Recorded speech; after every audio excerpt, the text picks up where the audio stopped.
এই ইমানদার বান্দাগণ, তোমরা খাও এবং পান করো আমার দেওয়া রিজিকের মধ্যে থেকে। কোন রিজিক? পবিত্র রিজিকের মধ্যে থেকে। ওয়াশকুরু লিল্লাহি, এবং আল্লাহ রাব্বুল ইজ্জতের শুকরিয়া জানাও। ইন কুনতুম ইয়াহু তা'বুদুন, যদি তোমরা আল্লাহর ইবাদত করে থাকো। যদি তোমরা আল্লাহর ইবাদত করো তবে তোমরা আল্লাহর শুকরিয়া জানাও, এবং আমি যে পবিত্র জিনিসগুলো তোমাদেরকে দিয়েছি সেই জিনিসগুলোর মধ্যে থেকে তোমরা খাও এবং পান করো। বলো সুবহানাল্লাহ। এই আয়াতের মধ্যে আল্লাহ রাব্বুল ইজ্জত আমাদেরকে একটি জিনিস আদেশ করলেন যে তোমরা পবিত্র জিনিস খাও, পবিত্র খাবার খাও, অর্থাৎ হালাল খাবার খাও, হারাম থেকে তোমরা বিরত থাকো। এটা অন্য একটি আয়াতের কারিমের মধ্যে আল্লাহ রাব্বুল ইজ্জত ঘোষণা করেছে। কিন্তু এই আয়াতের মধ্যে আল্লাহ তাআলা বলতে চাচ্ছেন যে তোমরা পবিত্র জিনিস খাও। আমি যে তোমাদেরকে পবিত্র জিনিস দিয়েছি সেই পবিত্র জিনিস তোমরা খাও এবং পান করো। খাওয়ার পরে কি করো? ওয়াশকুরু লিল্লাহি, আল্লাহর শুকরিয়া আদায় করো। ইন কুনতুম ইয়াহু তা'বুদুন, যদি তোমরা আল্লাহর ইবাদত করো। মুহতারাম হাজরাত, পবিত্র জিনিস, পাক জিনিস, হালাল জিনিস খাওয়া, এটা আপনার একটি গুরুত্বপূর্ণ জিনিস। যদি বলা হয় যে সমস্ত ইবাদতের মূল জিনিসই হলো হালাল রিজিক খাওয়া, কারণ একটি হাদিসের মধ্যে হুজুর পাক সাল্লাল্লাহু আলাইহি ওয়াসাল্লাম বলেছেন, তালাবু কাসবুল হালালে ফরিদাতুন বাদাল ফরিদা, অর্থাৎ হালাল রিজিক উপার্জন করা, হালাল রিজিক উপার্জন করা এটা ফরজের মধ্যে থেকে একটি ফরজ। বলো সুবহানাল্লাহ। মুহতারাম হযরত, এই নবী পাক সাল্লাল্লাহু আলাইহি ওয়াসাল্লামের এই হাদিসের মধ্যে অল্প ধ্যান দিবেন। হুজুর পাক সাল্লাল্লাহু আলাইহি ওয়াসাল্লাম এখানে বলেন যে হালাল রিজিক উপার্জন করা ফরজের পরে একটি ফরজ, বা ফরজের মধ্যে থেকে একটি ফরজ। যেমন আল্লাহ রাব্বুল ইজ্জত আমাদেরকে বলেছেন, আকিমুস সালাত, তোমরা নামাজ কায়েম করো, সালাত আদায় করো। ওয়াতুজ যাকাত, তোমরা যাকাত আদায় করো। আল্লাহ রাব্বুল ইজ্জত বলেছেন যে তোমরা রোজা রাখো। আল্লাহ রাব্বুল ইজ্জত বলেছেন তোমরা হজ করো। এই নামাজ পড়া, রোজা রাখা, হজ করা, যাকাত দেওয়া যেমন ফরজ, একটি ফরজ কাজ। নামাজ না পড়লে যেমন গুনাহ হয়, পাপ হয়। হজ ফরজ হওয়ার পরে হজ না করলে যেমন গুনাহ হয়, পাপ হয়। রোজা ফরজ হওয়ার পরে রোজা না রাখলে যেমন গুনাহ হয়, পাপ হয়। ঠিক ওরকমই এই নামাজ, রোজা, হজ, যাকাতের মতোই হালাল রিজিক উপার্জন করা একটা ফরজ। আর হালাল রিজিক উপার্জন না করলেও আপনার গুনাহ হবে, পাপ হবে। বলো সুবহানাল্লাহ। মুহতারাম হাজরাত, হালাল রিজিক উপার্জন করা কত বড় জিনিস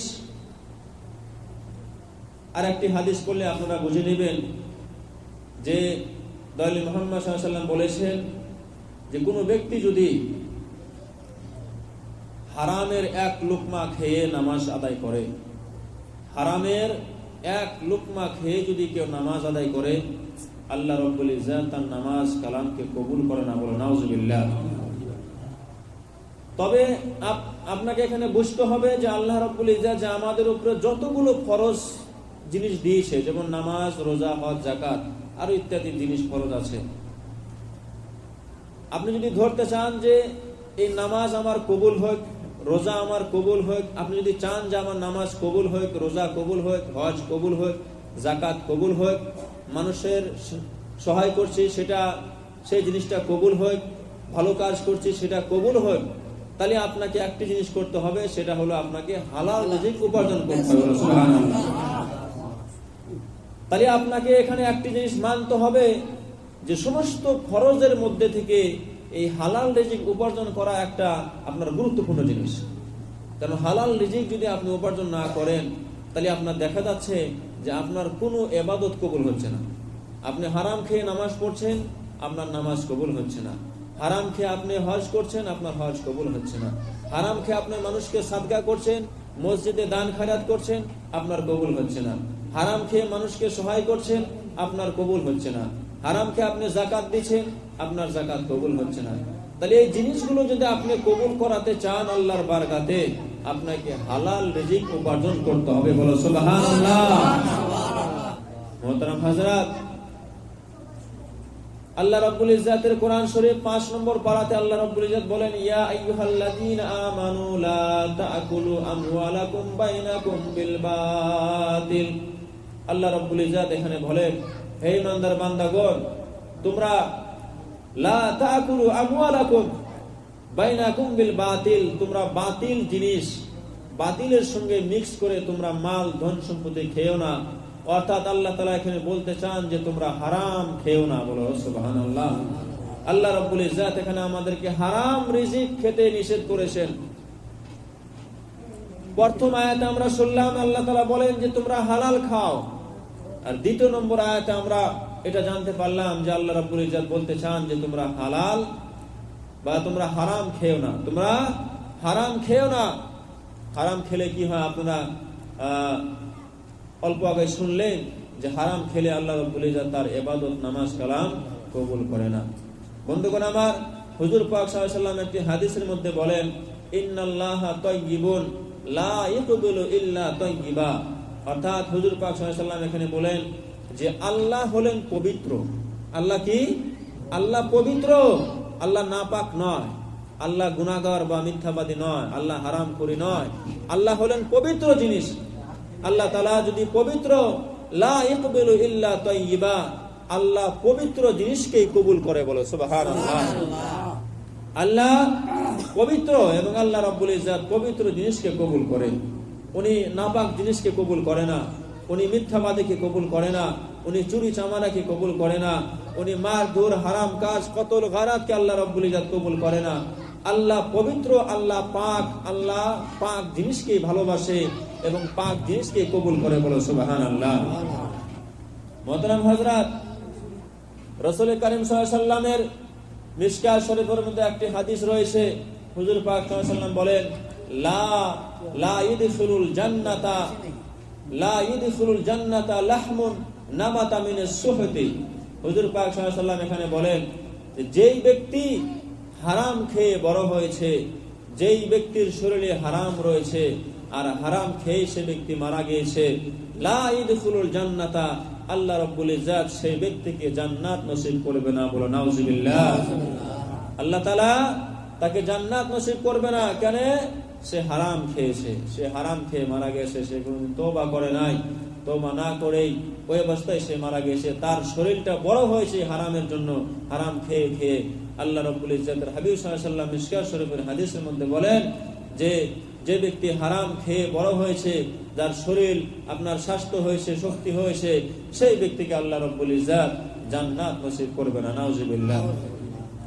কত বড় কথা এটা, যে হারাম খেলে নামাজও কবুল হয় না, হারাম খেলে ইবাদতও কবুল হয় না, আর সর্বশেষ কথা হলো যে হারাম যে খাবে তাকে আল্লাহ রাব্বুল ইজ্জাত জান্নাতও নসিব করবে না। এর থেকে বড় কথা আর কি আছে বলুন? মানুষের আমরা নামাজ কালাম রোজা হজ যাকাত কেন করি? যাতে আমরা জান্নাতে যেতে পারি, তাই তো? আমরা মরার পরে যাতে সুখে থাকতে পারি, আমরা যাতে কবরে, যাতে আমাদের কবরে যাতে আযাব না হয়, কবরে যাতে আমাদের রহমতের ফেরেশতা আসে, আমরা কবরে যাওয়ার পর আল্লাহ রাব্বুল ইজ্জাত যাতে আমাদেরকে জান্নাত নসিব করে। সেই জন্যই তো আমরা ইবাদতগুলো করি, সেই জন্য তো আমরা নামাজগুলো পড়ছি, সেই জন্য তো আমরা কোরআনগুলো পড়ছি, সেই জন্য তো আমরা রোজা যাকাত হজ যাকাতগুলো করছি। তো এই জিনিসগুলো করার পরেও যদি আমাদেরকে আল্লাহ তাআলা জান্নাত না দেয় হারাম খাওয়ার কারণে, তাহলে আল্লাহ রাব্বুল ইজ্জাত আমাদের সকলকেই হারাম থেকে যাতে বিরত রাখে। সবাই আল্লাহুম্মা আমিন পড়ি। মুহতারাম হযরত, আরেকটি হাদিস শুনলে আপনি অবাক হয়ে যাবেন। হুজুর পাক সাল্লাল্লাহু আলাইহি ওয়াসাল্লাম মিশকাত শরীফের হাদিসের মধ্যে বয়ান করেন, মানিশতারা সাওবান বিআশরাতি দারাহিমা ওয়া ফীহি দিরহামুন লা ইয়াকবালুল্লাহু তাআলা লাহু সালাতা মা দামা আলাইহি। হুজুর পাক সাল্লাল্লাহু আলাইহি ওয়াসাল্লাম এখানে বলেন, যে ব্যক্তি একটি জামা কিনলো, একটি কাপড় কিনলো 10 দিরহাম দিয়ে। হাদিসটি ধ্যান দিয়ে শুনবেন। হুজুর পাক সাল্লাল্লাহু আলাইহি ওয়াসাল্লাম বলেন যে কোনো একজন ব্যক্তি 10 দিরহাম দিয়ে একটি জামা কিনলো। ধরেন 100 টাকা দিয়ে কেউ একটি জামা কিনলো, ওয়া ফীহি দিরহামুন হারামুন, আর সেখানে 1 টাকা হারামের ছিল। 100 টাকা জামা কিনলো, 1 টাকা শুধু হারামের ছিল, আর 99 টাকা হালালের ছিল। রাসূল পাক সাল্লাল্লাহু আলাইহি ওয়াসাল্লাম বলেন, লা ইকবালুল্লাহু তাআলা লাহু সালাতা মা দামা আলাইহি। ওই জামা, ওই কাপড়, ওই বান্দার গায়ে যতদিন থাকবে আল্লাহ রাব্বুল ইজ্জাত তার নামাজকে কবুল করবে না। নাউজুবিল্লাহ। কত বড় কথা দেখেন, 1 টাকার জন্য, 1 টাকার আপনি একটা জামা কিনেছেন, যেমন আমি এই পাঞ্জাবিটা কিনেছি ধরেন 300 টাকা দিয়ে, সেখানে আমার 1 টাকা শুধু হারামের আছে আর 299 টাকা আমার হালালের রয়েছে। কিন্তু ওই 1 টাকার কারণে আমি যে জামাটা পরছি, ওই 1 টাকার কারণে আমার যতদিন আমি পড়বো ততদিন আমার নামাজ কবুল হবে না। নাউজুবিল্লাহ। কত ভয়ানক কথা এটা। তাহলে আল্লাহ রাব্বুল ইজ্জাত আমাদের সকলকে হারাম থেকে বাঁচার তৌফিক দান করুন। আল্লাহুম্মা আমিন।